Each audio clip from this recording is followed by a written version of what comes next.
A sad idemo ekskluzivno u dvoranu našeg legendarnog borca Mirka Filipovića, tragom pomalo nevjerojatne vijesti da se priprema novi meč između njega i ruske legende Fjodora. S Cro-Cupom je o tome razgovarao Stipe Sladoljev.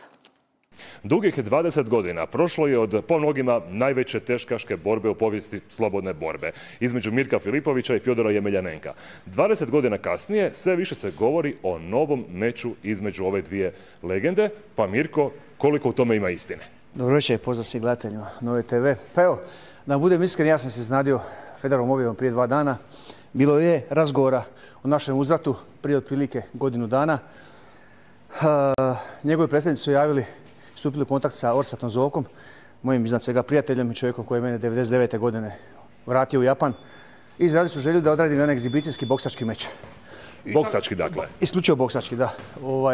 Fedor rekao da on nije u stanju više, da više ne želi raditi MMA borbe zbog mogućih ozljeda i tako dalje. I tako su razgovori ti krenuli. Na kraju su mi usuglasili. I to je trebalo biti početkom godine. Ja sam potpis stavio u 2. mjesecu, potpisao suglasnost za održavanje tog meča, još nismo imali termin i to. I u tom trenutku mi smo imali 7 arena u Japanu na raspolaganju. Od Saitame, Yokohame, Tokio doma i sad još 4 velike dvorane. Veće, malo su manje od ovih. Međutim, Fedor je potpisao to, tek stavio potpis sve tek početkom 6. mjeseca.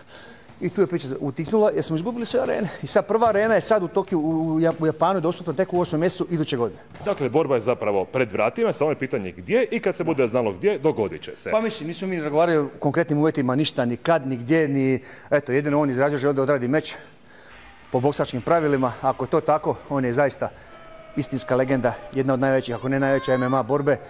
Moj veliki rival iz doba Pride-a i eto, ako bude prilike, ne vidim razloga da ne. Vi imate 51 godinu, to je puno za borilački sport, ali vidim da ste u formi, trenirate sa mladim dečkima.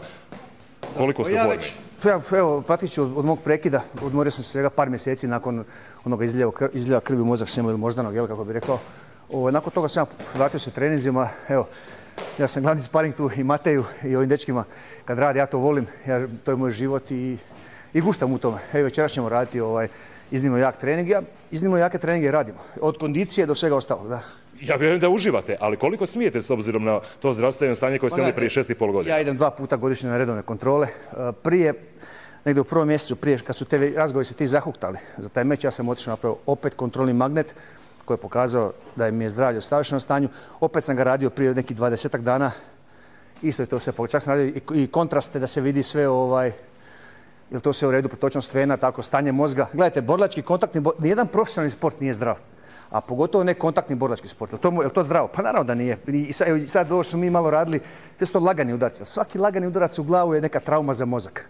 Naravno da to tijelo apsorbira, što je čovjek spremniji, da mu to lakše pada.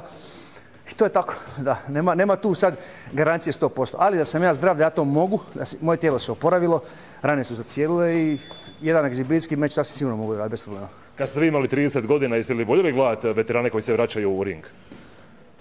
Pa ja se ne sjećam da ih je bilo u to, eto, prije 20 godina, ne znam baš koji su veterani na takav način vraćali. Nije to tako bilo. I hoće li biti, s obzirom na vašu 51 godinu, na njegovih 49, nekakva posebna pravila? Pa još nismo ni do toga došli. Ni koliko će biti broj rundi, ni koliko će te runde trajati, ni veličina rukavica, o tom se nije razgovaralo. Bio to Mirko Filipović, koji će se ponovno, čini se, vratiti u ring 6, 7, 8 godina nakon završetka karijere protiv borca s kojim je odradio vjerojatno najveću teškašku borbu u povijesti slobodne borbe 20 godina kasnije.